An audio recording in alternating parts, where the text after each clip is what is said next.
Okay, folks, welcome back. This is the last volume, volume 3 of Mastering High Probability Scalping. And this is dealing specifically with previous day bank liquidity runs.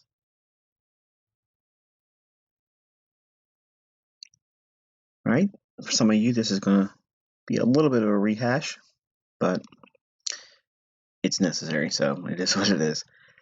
Whenever I refer to Power 3, what I'm referring to is the three components that make up generic price action. That's the accumulation phase, where long or short positions are accumulated. Then a manipulation stage, where price goes the opposite direction to what the intended future direction will actually be. And then there's a range expansion, and then a distribution.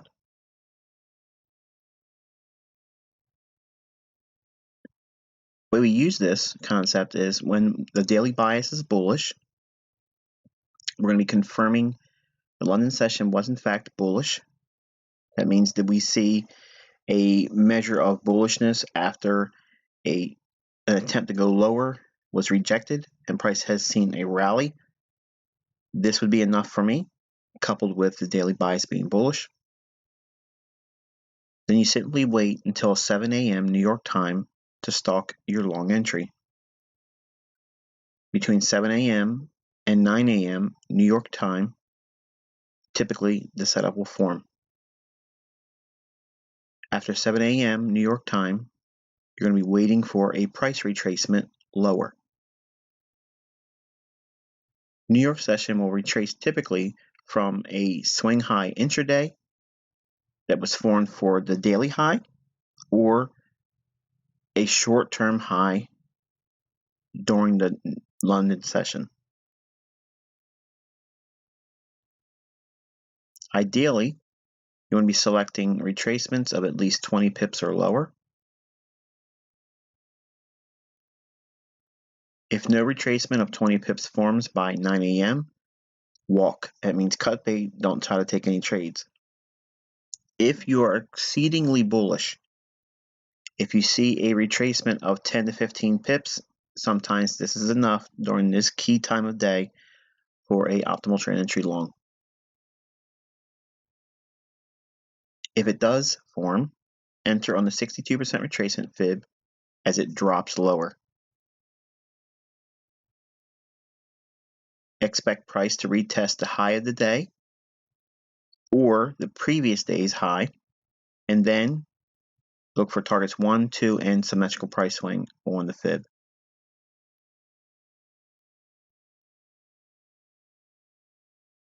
As you can see, here's an example, and I have a vertical line here. This is delineating 7 o'clock in the morning New York time, or the beginning of the New York session. And price creates a bounce in the pre-New York session, but it's an exceedingly large retracement, and I'll talk more about that when we mention how to time or anticipate reversals. But after 7 a.m., which is that vertical line, we have a retracement of 20 pips. Actually, it's a little bit more than 20 pips here, but this is a really good setup. But price trades down into the optimal trade entry, and a beautiful market run. Now looking at Power 3, again, we're looking at the accumulation phase. In this case, it would be the accumulation of short positions. Then a manipulation phase where price runs up higher during London, knocking out individuals that would already be short and putting those individuals on the wrong side trying to go long. And then a nice move lower. If we see this occurring while at the same time the daily bias is bearish, this is good. And again, to confirm the London session being bearish, we want to see price move above the opening price at midnight New York time. If that occurs and price rejects that and goes lower and trades 25 to 30 pips lower, at least minimum, for the London session, that would indicate at least the expectation that New York session should present a continuation idea or bearishness. Now, obviously, you want a little bit more movement beyond 30 pips or so for the London session, but nonetheless, you want to see that if you're staying up and you don't want to trade London. I'm teaching primarily the New York session for this scalping model.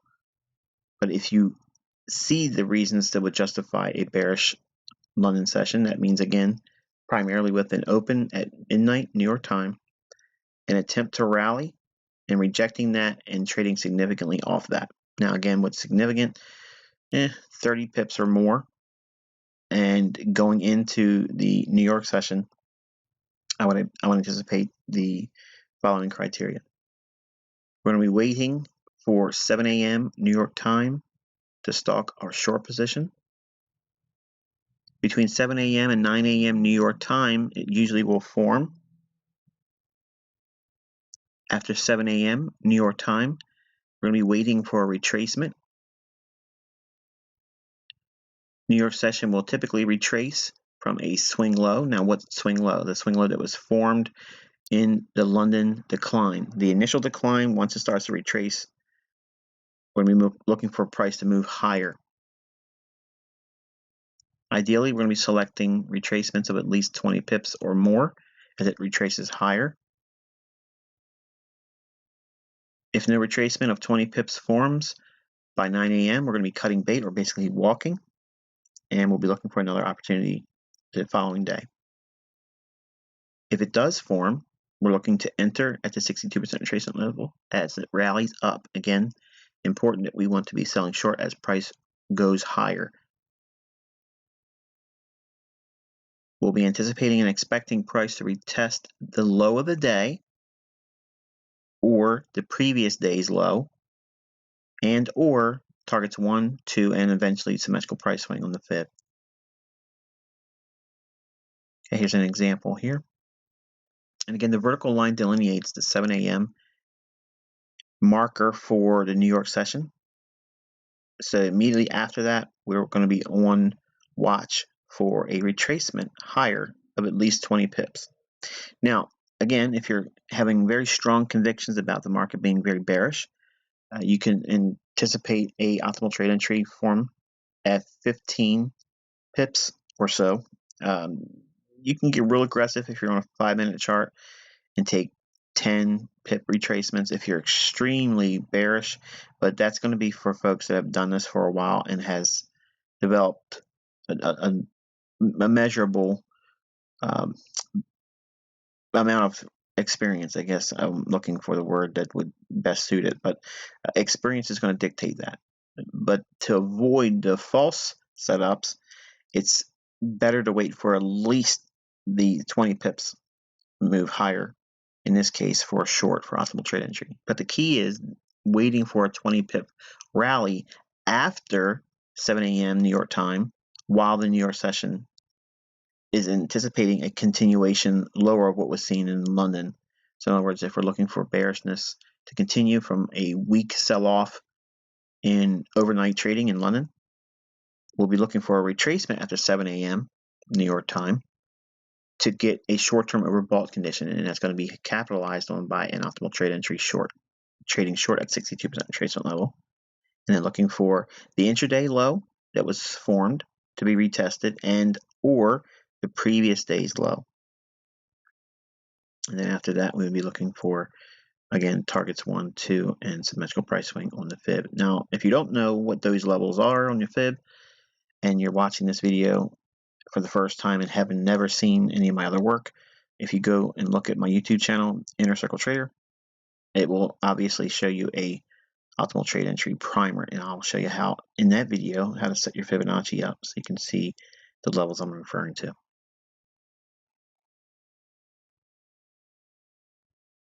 Okay, when to expect reversals. When the hourly or 60-minute chart trades to an obvious old high or old low that has shown a clear willingness to reverse price before in the past, okay? When it's obviously seen a reaction that pushes price the opposite direction once it's been traded to it, this is most likely going to repeat itself.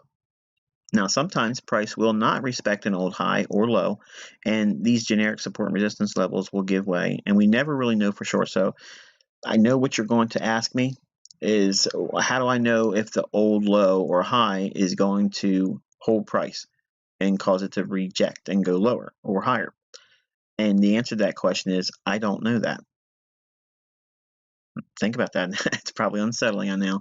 I know some of you want to have that answer, and I wasted years believing I would find it. And I found out you don't need to know that. Sometimes you're going to mess up, sometimes it's going to be wrong, and sometimes you're going to get stopped out. And it is what it is. You cannot escape it. You're going to lose money. You're going to lose on trades, and there's no reason to worry about it. Now, it's far better to expect them to cause a reaction than not to. Why? Because there's plenty of moves and price swings between these key time frames and higher time frame price points that you shouldn't have to worry about it. So there's a plethora of setups that will be forming between these 60-minute reversal points, or old highs and old lows, to not have to worry about it. So here's a little bit of logic for you. If you knew you're about to take a trade and it's going to quickly encounter one of these reference points on a 60-minute chart, an old high and old low, where it's shown classic support and resistance characteristics, maybe that's a trade you don't want to take.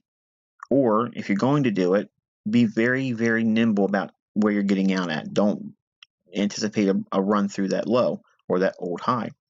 In this example here, and this is real world examples, I've done this actual trade based on what I'm showing you here this week at the time of this recording.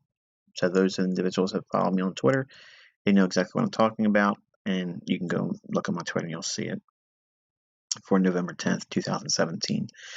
So we have a old low on the hourly chart here for British Pound USD, and as price trades back down to it, we would anticipate a measurable bounce or potential reversal. So that means we don't really want to be selling short around that time, because it may encounter some measure of bullishness, or at least an unwillingness to go lower. So if we use the logic that we may anticipate a rally higher, we can look for optimal trade entry longs in the New York session on a reversal basis, not a continuation of what has been seen overnight in London. So eventually, if we see that 60-minute chart move higher and break a market structure as we've seen here, then we can look for the following day to do a standard classic buy day, which you'll learn about in my tutorials. And the market trades down, gives an optimal trade entry long at the London Open. And like myself here, I was only 7 pips away, 4 pips if you're using the spread from the very low of the day, calling about an 80 pip move or so intraday. And very, very nice run as a result of it. But the 60-minute chart is going to help you ferret and filter when the market most likely will reverse. Okay, money management. While you develop and practice in your demo account, it's important for you to implement strict risk controls. Now, I know this isn't fun, this doesn't sound fascinating, it's not sexy, but it really is your only protection. And in this business, you need everything you can to protect yourself, many times from yourself. And if you want to see what can be accomplished, you need to use sound money management. Now, for this and many of my teachings, you're going to see me preaching, consider 1% per setup. That means 1% of your total account equity, and gradually working your way up to 2% if this meets your risk tolerance. Now, I'm not trying to talk you into these percentages. Many times, some of you will actually elect to go with less than 1%, and there's nothing wrong with that. Some of you want to be cowboys and want to trade larger than 2%, but my advice is, if you've not been profitable for at least 5 years minimum, I wouldn't even venture above 2%. It's just not worth it. Now, it's important not to try to swing for home runs or take larger risks to try to grow your account faster. It's not necessary, it's reckless, and you shouldn't try to do it at all. Over leverage will impede your development and drastically decrease your chances of seeing responsible equity growth as well.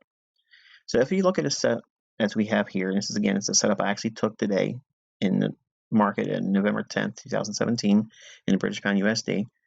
The London setup I used, and this is London setup, so I'm not really teaching the application in a New York setup, but it's the same principle.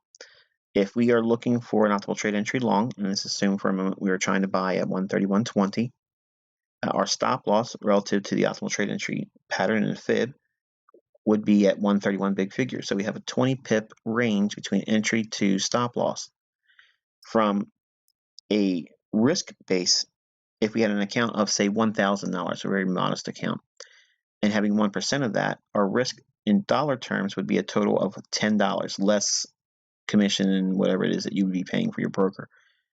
Now that $10 with 20 pips, you divide that $10 by 20 pips and it gives you a multiple, or in this case, your demo leverage would be 5 micro lots, okay, or about 50 cents per pip.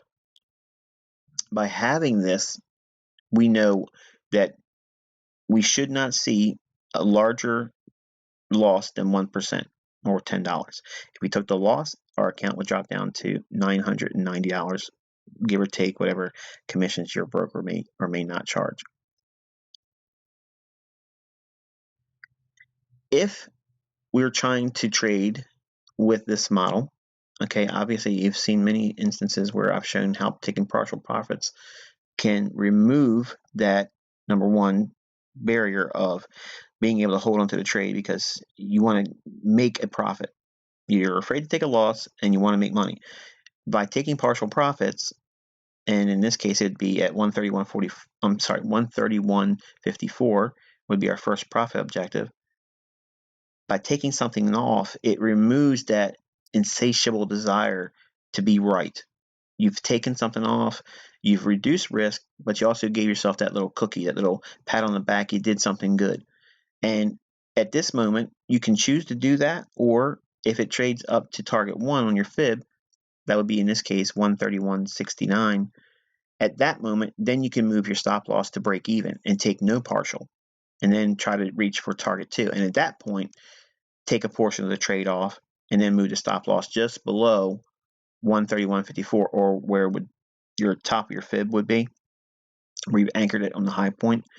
You can move your stop loss just below that, and then again consider taking partial profits at the symmetrical price swing and maybe leave a little piece on to go further, or collapse it entirely at the symmetrical price swing.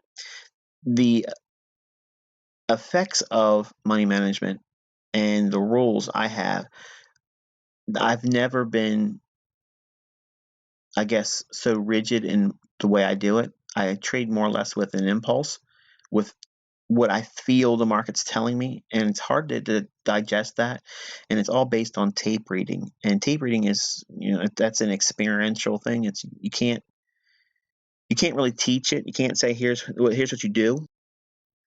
It's something you have to learn by spending years, not days, not a couple hours, not a couple months, years of watching price action.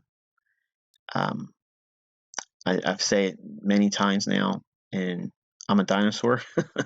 I'm over 25 years doing this now. So there's a lot of experience and things I've seen that tend to repeat themselves over and over and over again in price. And I'm very rarely ever shocked or surprised by what I see in price, because it's usually the same type of thing over and over again. But you would think with 25 years plus doing it, I would have a rigid exit strategy. And the closest thing I've got is using these fibs and what I feel from the marketplace. Now, some of you will take this insight that I've shared with you and build a really strong, rigid, rule-based idea about when you take profits. And I've actually asked my own mentorship students if they are able to come up with something. I would love to be able to see that, because I have always been very honest and said that my weakest point in my trading is the exits. I'm never satisfied with them, because I'm trying to crack that. As like entries, I got like dialed in. I know what I'm looking for, but exits, I'm always looking for a way to improve that, because think about it, that's how we get paid. So there's no real hard and fast rule-based routine that I do that I always follow. It does, how much do I take off if I have 10 lots on, how many lots do I take off at first scale out. How many do I take at target 1? There's many times where I won't take anything off at first profit. I'll wait for target 1, and I'll take half off there. And I'll take another portion off at target 2, and then I'll have something on for symmetrical price swing. And then if there's time left in the day, I'll leave another portion on for that. So it's all a matter of what I see and feel in the marketplace. And I know that probably doesn't satisfy some of you. You're going to assume and almost feel like you're in a position where you can demand that I tell you exactly what I'm doing all the time. And this is one of those instances I just can't do that. I don't think there's really a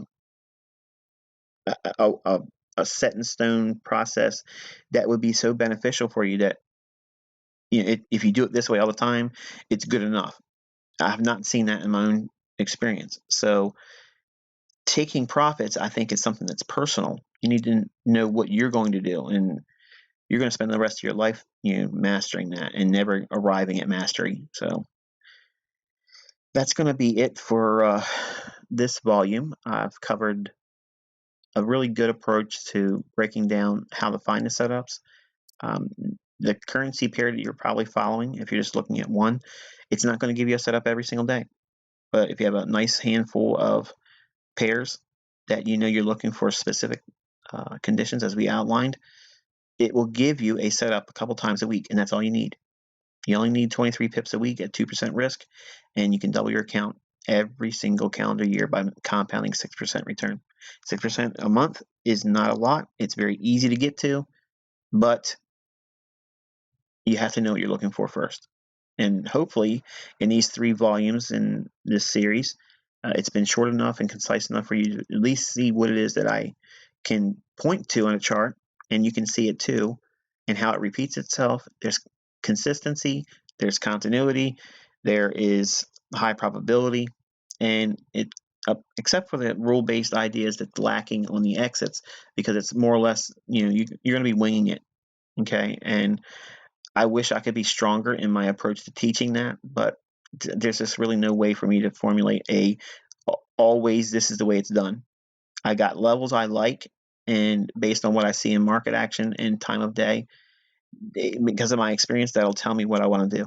And it won't always be the best way of doing it. Sometimes it just takes off and goes on and on and on, and I won't be a part of that move.